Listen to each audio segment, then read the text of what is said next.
ลูกชายหรือลูกผู้หญิงลูกชายตอนนี้ลูกเจ้าบ่สบายบ่เนาะแมนไม่สิแกงบ่เนาะแมนอาหารบ้านเฮามีแต่หน่อไม้เนาะ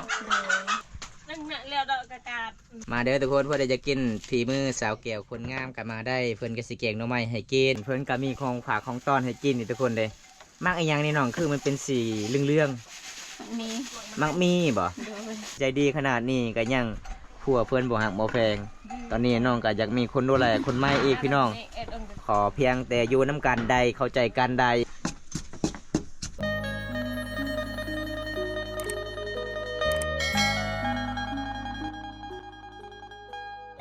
อาบังอาบังทุกคนเพิ่นหากล้วยเพิ่นว่ายังบ่ทันได้สุกเอาอันนี้น้องสาวเพิ่นก็สิย่อผ้าขาวให้กินนี่ได้ทุกคนนะเจ้าเฮ็ดยังนี่สักแก้วใส่น้ำล้างมือทุกคนเลยเทศนบดนี่เวลาเฮากินข้าวกินน้ำแขกมาเยี่ยมมายามเขาเจ้าเอาน้ำล้างมือเลยทุกคนเลยแบบบ่ให้แขกออกล้างตัวเองเลยล้างบอลกินข้าวเลยพี่น้อง เป็นหัวหน้าเลยนะพี่น้องไงเบาลมแล้วก็เป็นหัวหน้าเลยเฮาไปบ้านสาวลาวเด้อทุกคนเรียบร้อยเนาะอาหารนี่บ่ป้าทุกคนเลยเพิ่นสิย่อผ้าขาวให้กินอีกได้มื้อนี้มีอาหารหน่อไม้แซ่บๆแซ่บๆเพิ่นก็บ่สบายอีกเจ็บแขวบ่ได้ไปกวดอยู่ห้องหมอไม่มีเงินทุกคนเพิ่นก็สิอมน้ำตลอดเลยเจ็บแขวนี่ก็เจ็บอีหลีหล่อพี่น้องมันกัดยึกๆหยักๆเลยทุกคนเห็นบ่เพิ่นก็สงสารอีกทุกคนเลยเอามือมันเอามือ เอาผ้าเสร็จมือทุกคนเลยนี่ใจดีแห้งหลายเลยหน่อไม้แซ่บๆเลยหน่อไม้ไฟอีเมเพิ่นเวลาเฮามาอะไรมาเด้อกินข้าวเพิ่นว่าจ่า5นาบัง MC ได้สักแก้วมาเด้อมากินข้าวน้ำกันเด้อนี่ทุกคนเลยกินหน่อไม้ต้มเพิ่นว่าหน่อไม้ไฟผู้ใดมาเคชนบดก็คือแบบนี้แหละพี่น้องสาวลาวมีหยังก็ต้องย่อให้กินใจดีหลายคนเลยพี่น้องเอามาพี่น้องไงเป็นตามประเพณีบ้านเฮาเด้อทุกคนมีลายได้บาวันตาไทยสาวแต่ว่าค่อยบ่ได้ไปสาวแต่เห็นคลิปสาวแก้วนี่อยากไปเบิ่งตัวจริงแม่นเป็นยังไงมื้อนี้เป็นยังไงมื้อนี้เบิ่งตัวจริงกันในคลิปตัวได้งามกว่างามตัวจริงเนาะตัวจริงงามกว่าแสดงว่าผู้สาวที่เฮาถ่ายก็มีแต่สาวใหญ่กับสาวแก้วจะไปเบิ่งแม่นโอ้ทุกคนเลยผู้สาวบอมตาถ่ายก็คือตกประมาณ30-40คนทุกคนสาวใหญ่เป็นยังไงก็งามเหมือนกันเนาะสาวใหญ่เพิ่นช่องผัวจะฮู้บ่ตอนนั้นก็ละเอาผัวอยู่บ้านสิริคือกันตอนนั้นนะบ้านประเสียใหญ่ถ้าภาษามังกรเขานะมาปืดดังเลยดังบ่ตอนเมื่อกี้ตอนไอแม่แล้วพี่น้องชื่อเจ้าเนาะนี่เห็นบ่มาฮู้มัดข่อยพี่น้องพี่น้องไผ่จะแล้วเอาทุกคนล้างมือกินข้าวล้างมือเพิ่นว่ากินข้าวเจ้าว่ากินข้าวเลยทุกคนกินข้าวจะโดยมันโตเด้อบ่มีไผมักรอกเซาสุกนะตอนนี้ทุกคนถ้าผู้ใดใจดีกับกำลังใจในเด้อนี่เศร้าแก้วกะเป็นมีลูกเจ้าคน1 คนบ่ลูกชายหรือลูกผู้หญิงลูกชายตอนนี้ลูกเจ้าบ่สบายบ่เนาะแม่นน้องดูบ่เลยก็ได้อันนี้สิแกงบ่เนาะแม่นอาหารบ้านเฮามีแต่หน่อไม้เนาะเพราะว่าอ้ายเจ้าคนนึงก็ไปเฮ็ดงานแล้วก็คือลูกมีไผหาอาหารกินทุกคนไปเฮือนน้องมีแต่ไก่กระตากเลยทุกคนเลยไก่ห้องตลอดเลยสุดนั้นไปชุดกองกับน้องก็สิต้มไข่ไก่ให้กินอีกเลยทุกคนเลยไก่ก็น้องสาวเพิ่นก็ไปไข่ถือแดนพี่น้องผู้ใดจะกินหน่อไม้แกงหน่อไม้ก็มาบ้านสาวแก้วเด้อทุกคนสาวบ้านตะถีใหญ่เมืองนองแคนสวรรณเขตเป็นสาวลาวที่ใจดีทุกคนเลย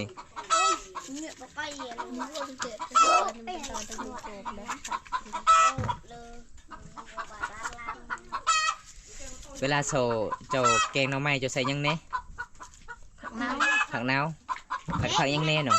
ผักยังบ่มีบ่บ่มี มีอีกอันนึงเจะยังบ่ใส่เจะฮู้บ่ ยัง ใส่ใจ ใส่ใจแล้วมันแสบหลาย ใส่ใจกับบ่าวบนตาเลย ใส่ใจแสบหลายเด้อสาวแก้วเอ้ยโอ้เบิ่งทุกคนเฮือนน้องคุน้องเป็นคุของแท้เด้ อันนี้เขาเจ้าเอาเล็กเขาเจ้าเฮ็ดเอือนทุกคนเลยเห็นบ่โอ้อันนี้เป็นหรือว่าขวดเขาเจ้าทาสีพี่น้องเป็นตุกที่เขาเจ้าทาสีปาดแล้วก็เขาเจ้าก็สิเฮ็ดขุตักน้ำเฮือนน้องกับบ่มีขุตักน้ำเด้อทุกคนเพราะว่าบ่มีไผหาเงินหาคำน้องเป็นครอบครัวยากจนแน่เฮือน3 บ้าน 2น้องเบิ่งทุกคนเห็นบ่เป็นปองหลายเลยตอนนี้น้องก็สิเกงน้องใหม่เลยบรรยากาศยังแรงเฮามาเยี่ยมมายามมานี่มาหาประมาณ12 โมงตอนเที่ยงแล้วก็มาหอดบ้านน้องก็ประมาณบ่าย 1 โมงทุกคนมาเมื่อนี้ก็มีแต่คนบ่สบายเฮือนน้องเอ้ยไผ่เพิ่นก็บ่สบายลูกชายเพิ่นก็บ่สบายเอาจังได้ก็ไปติดตามรับชมวิถีชีวิตน้องตามติดวิถีชีวิตน้องสาวแก้วคนงามเด้อทุกคนเลยเพิ่นว่ากะกาดกะกาดได้เข้าใจน้องกันทุกคนมาเบิ่งน้องกันนะได้เพิ่นว่ากะกาดเด้อเอ้ยเพิ่นก็คือสีดังไผ่ไวบางคนบ่เข้าใจว่ากะกาดคือประกาศบ่ให้เข้าเด้บ่แม่นนะทุกคนเด้เพิ่นก็สิอีหยังบ่มตาสิแปลภาษาลาวก็บ่ค่อยเก่งปานใดทุกคนเด้ นั่งน่ะแล้วดอกกากาด บ่ฮู้กันแหล้วข่อย ปุ๊ป้า ปูปลาเพิ่นว่าสิปาดเนาะเพิ่นสิปาดเนาะใหม่ก่อนเอา เป็นเลย ตัวได้ปูปาดปูกาดเนี่ยเบิ่งน้ำกันอันนี้เนาะกาดต้องตัดหางมันเนาะ มาเด้อทุกคนเพื่อจะกินฝีมือสาวแก้วคนงามกันมาได้เพิ่นก็สิแกงหน่อไม้ให้กินเพิ่นใส่ผักเน่าผักนอกผักอีหยังต่างๆ มีหลายผักเลยทุกคน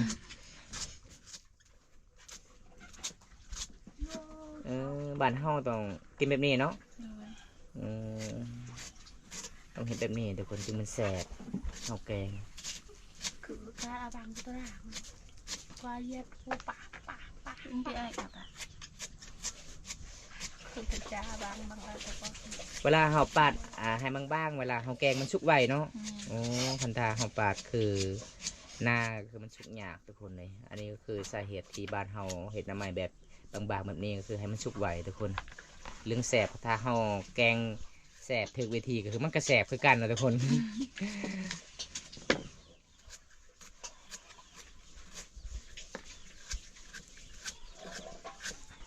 ได้ที่3 หน่อมันกันลายเด้อพี่น้องเพราะว่าน้ำไม้ไผ่หมู่บ้านน้องกะมีหน่อไม้ไผ่ลายเลยเพราะว่าเขาเจ้าดำรงชีวิตติดกับประเทศเซละน้อง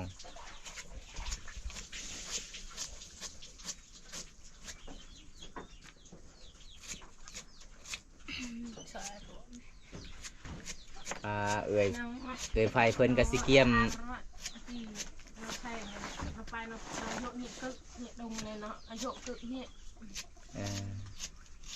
เอ้ยเพิ่นก็สิล้างหม้อ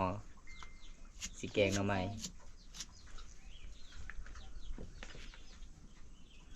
อันแกะกระตาเนาะเยอะ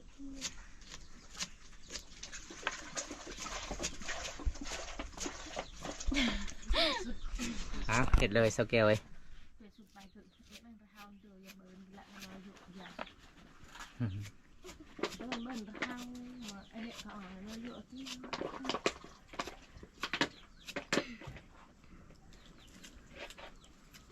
มันเปรี้ยวละอ้อ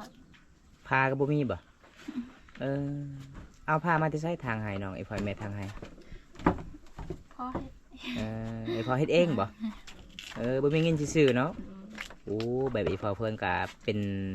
ป็นสร้างทุกคนเป็นสร้างแบบสมัยตะกี้ตะกอนไอ้เขาเจ้าก็บ่มีเงินซื้อเขาเจ้าก็ตีเองพาเด้อพี่น้องแบบเดิมเลยทุกคน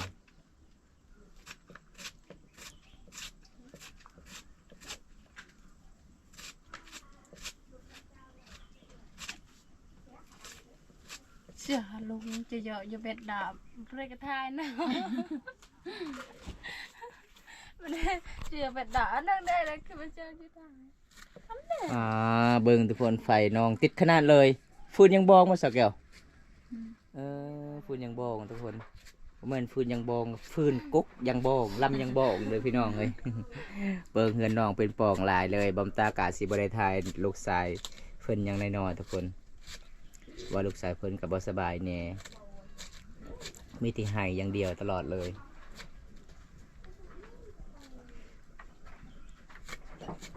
หนุกให้ นี่นกมาแล้วนกระวังไหน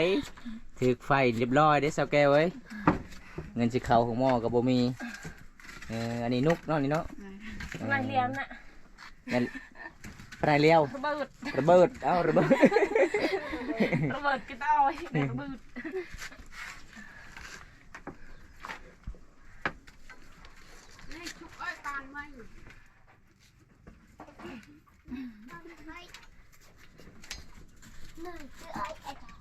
โอ้ เดี๋ยวปะ ลูกชายเจ้าเนาะนะเนาะ ช่วยหาแจมปลายละก้าย เอออุเมยากินเอามากระบอกใส่พี่น้องเลย อีพอของสาวแก้วนี่เห็นลูกสายแก้วบ่สบายนี่เอามากระบอกให้กินบ่มียา เห็นเป็นไอตลอดทุกคนพอเท่าแม่เท่าเพิ่นว่า เต้าหรอหนักแล้ว มาคำปลอมแน่เราสิกินในได้เรายังน้อยๆเนาะ เจาะเด้อ กินแต่น้ำกินแต่น้ำอย่าง เอา เดียว เลยเนี่ยเป็ดแล้วเอ็มเก่าก่อน ปืดอันนั้น หลายเลยเนาะได้แต่ซ้ำเนาะก็โคตรหลายเลยทุกคน จิเหยียบประได้ให้ฮะ ยังเจ้ากินปลาแดกอะไรเจ้าอยากกินปลาแดกอีก ดูได้ตันเลยไป นี่ให้บ่พูนปลาแดกข่อยเฮ็ดไว้ให้บ่ทรงตุกนะใส่โลดปลาแดกนั่นนะ เอาไว้ได้chưa เปะเปะ อะไรแต่คืออันมันยำนองกัน ใส่กระยอดอันนี้บ่ยอดอันยังคือนี่นะ นง หมกบวบ ตารางละหน้าให้ได้ไอ้ตะงวง ตะงวก เป็ดจะไอ้เด้อก็เหมือนเด้อ ตัวและนูนี่ละตัวไอ้กุกกระเบียไอ้กุกกระเบีย ไอ้อันปกติเนี่ย ฝั่งดังเอ็มอันปกติฝั่งนั่นไทยคลิปอาเวียน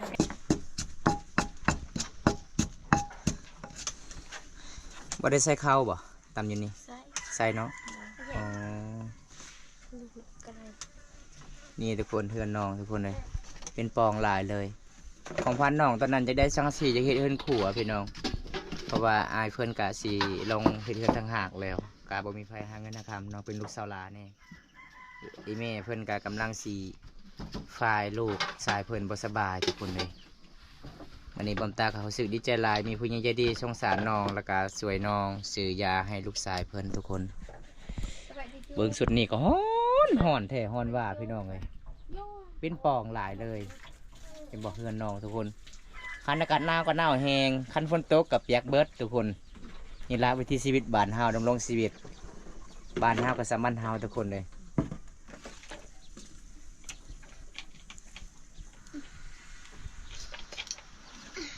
บางคนก็ตั้มกับใบมักเพชรกับแม่เนาะบางคนเนาะ เอ็ดปี อันนี้จะตั้มกับยอดอิหยังมักบวบตั้มกับมักบวบ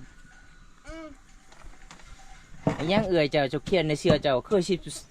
42 ปีเจ้านะฮะ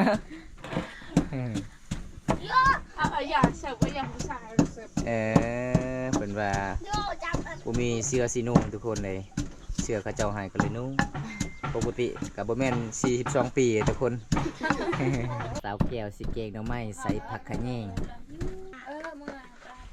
นี่เลือนบันไออะไรนั่งฮะบอกกันก็ให้เบอร์กระยาหน่อย ไฟอะเรือนนะ ขนาดอัน เจ้าหูมดเจ้าเนาะพี่น้องเจ้าบ่ แกตา ตะบันพี่นั่งมาให้ตุกตุงดอยฮะ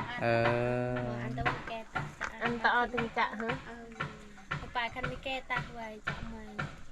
อ้าวเอ้ยไผเพิ่นก็สิซอยน้องเพิ่นความมื้อนี้เด้อทุกคน เพราะว่าน้องสาวเพิ่นก็สิเมื่อยหลายแน่หลังจากย่อพอเขาทีมงานเฮากินน้องก็สิเก่งน้องไม้อันนี้คือเป็นอาหารยามแรงเลยทุกคน น้องว่าบ่เคยกินกุ้งทะเลบ่เคยกินปลาหมึกพี่น้องผู้ใดใจดีก็ซื้อให้น้องเด้อแต่ละมื้อแต่ละวันกินแต่หน่อไม้พี่น้องเอ้ย ช่วงนี้ก็คือน้ำไม้ไฟออกคันน้ำไฟไล่ออกก็คือกินน้ำไฟไล่น้ำไม้ไล่เด้อทุกคน จ้าจะมาบ้านในกระปะพุก กินแต่น้ำไม้เจ็บท้องเหมือนกันนะไม่เท่าเนาะกินตลอดเลย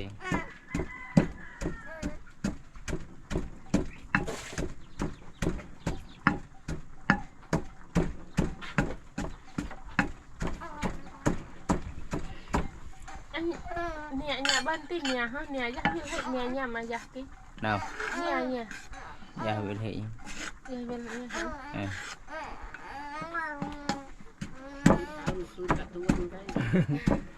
โอ้ใครเอาเบิกลองสันแบบลองสันน้ำมีวาง เวลาตำแจนฟอนวงเลยเนาะเจ้าเนาะคอเจ้าเนาะ เอากำลังกายเลยมือนี้ เจ้าแกเว้ยเดินไปฟอร์มตามไปฟอร์มพอมีแห้งดีเบิ่งน้ำกำลังฟดเลยทุกคนเห็นบ่โอ้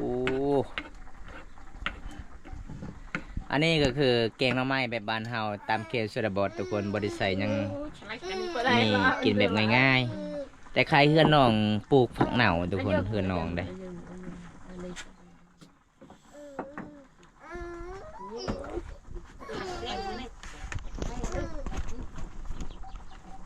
ยังใส่น้ำปลาแดกนี่บ่ น้ำปลาแดกน้ำสาง ใส่ไปเลยให้มันเสบๆนัวๆ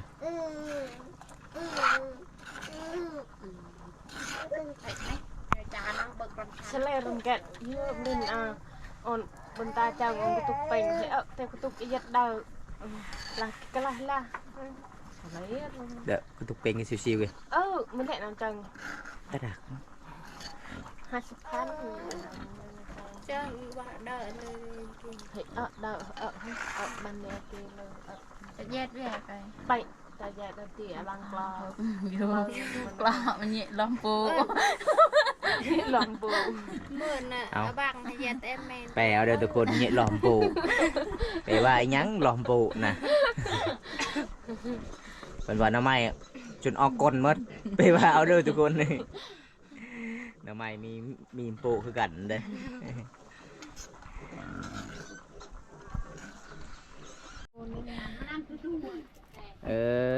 ต้องเด็ดแบบนี้เนาะเด็ดแล้วก็ใส่กินเลยมาพี่ตั้งเจ้านะส่งไฟขาดจนยิดคืนเด้อ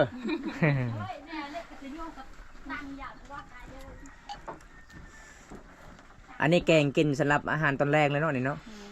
โอ้ทุกคนเลย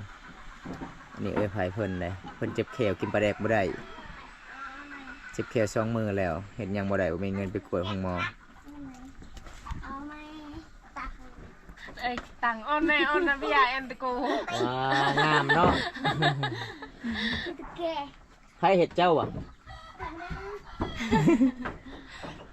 เอา đằng đẹp này liều này มันดัง anh đằng anh cái khô mừng ăn phải đằng về cả nhà thử mình bay nó đằng này liều quay đâu anh bay đâu anh mặc dầu đây เจ้าแกงบ่เป็นบ่เจ้าแกงบ่เป็นเนาะคันกินนี่เป็นบ่ เพิ่นว่าแกงบ่เป็นมีแต่เพิ่นเฮ็ดให้แล้วก็ให้เอ้ยเพิ่นแกงนี่ทุกคนเอ้ยเจ้านี่เก่งเด้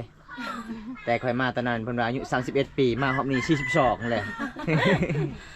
ทุกคนก่อนอายสิกลับบ้านเพิ่นก็มีของฝากของต้อนให้กินนี่ทุกคนเด้มักอีหยังนี่น้องคือมันเป็นสีเรื่องๆ มี มักมีบ่ มีไผจะไปหลักแบบนี้นะบ้านเฮาบ่มีมักมีแบบนี้ได้ มีเวียด บ่มีเวียดเนาะโอ้ทุกคนเบิ่งนี่พี่น้อง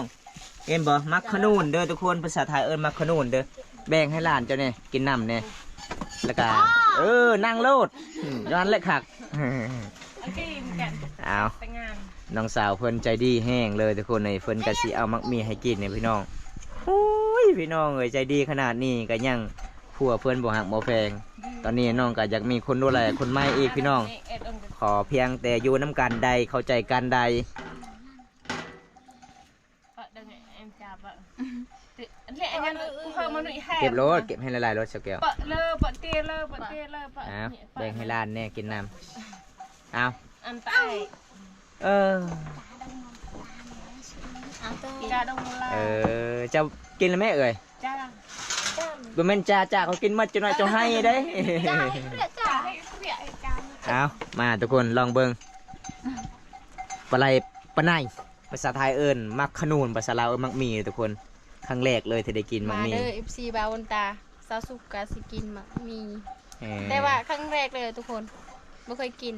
มีเรื่อง บ้านเจ้าเอิ้นมักอิหยัง นาย มาไหนบ้านข่อยเอิ้นอะบุล มันจางภาษา แกจูกลองอันกิกาเลย ได้ปะ เอาทุกคนวันนี้ก็คือบอมตาการสิได้ตามติดวิธีชีวิตนอนทุกคน ตอนนี้ก็หอเวลา4 โมงแรงแล้วเฮากับทีมงานก็สิได้กลับบ้านเลยทุกคนเลยไปกับทีมงานเฮา2 คนสาวสุกก็อยากเบิ่งสาวแก้วเพิ่นว่าเบิ่งแต่ในคลิปงามอันเบิ่งตัวจริงก็คือสาวแก้วก็ใจดีแฮงมอบเงินอีกทุกคนแล้วก็เอามะพร้าวแล้วก็เอาหน่อไม้แกงหน่อไม้ให้กินเฮาก็สิได้กลับบ้านมื้อนี้ก็บ่มีหยังหลายสิพา FC ได้รับชมคลิปนี้แต่ตนจนจบก็ขอให้อยู่ดีมีแฮงเด้อพี่น้องเฮาในประเทศและต่างประเทศมื้อนี้บอมตาก็สิได้ปิดสำนี้ก่อนบ่ได้อยากรับชมคลิปน้องตอนต่อไปก็สามารถเข้ารับชมได้2 บ่าวบุญตาแล้วก็2 น้องสุขสาวลาวฟ้ามังกรทุกคนจังได๋ก็สู้เด้อสาวแก้วเด้อให้เป็นกำลังใจให้ที่น้องเล่าเรื่องราวว่าน้องกับอ้ายเพิ่นก็บ่เข้าใจกันทุกคนบอมตาก็เป็นห่วงน้องแล้วก็สงสารน้องบ๊ายบายสิเด้อน้องบ๊ายบาย